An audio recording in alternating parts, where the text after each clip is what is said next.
उद्धव ठाकरे वेगळ्याच भ्रमामध्ये वावरतायत। वास्तवाचं भान हे बाळासाहेबांच्या नेतृत्वाचं वैशिष्ट्य होतं, मात्र उभाटाच्या नेतृत्वामध्ये याचा अभाव आहे। भाजपचे मुख्य प्रवक्ते केशव उपाध्ये यांनी उद्धव ठाकरेंवरती टीका केली आहे।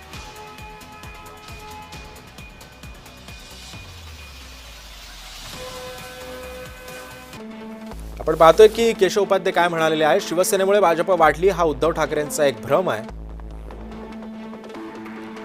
परवाच्या मेळाव्यामध्ये त्यांनी पुन्हा एकदा ही रेकॉर्ड वाजवली।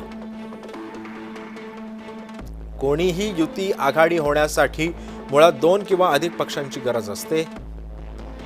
2 पक्षांच्या मतांच्या बेरजेतून विजयाची मोठी संधी साधता येते, तेव्हाच कोणतीही युती आघाडी होत असते। बाळासाहेब ठाकरे, प्रमोद महाजन हे दोघेही शिलेदार होते। हिंदुत्वाच्या मुद्द्यावर भाजपा शिवसेना एकत्रित आली,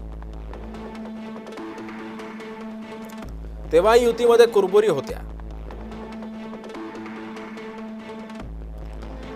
मात्र प्रमोदजी आणि बाळासाहेबांच्या भेटीनंतर पुन्हा एकदा दिलजमाई व्हायची। त्यानंतर गोपीनाथ मुंडे यांनी आपली मैत्री जपली।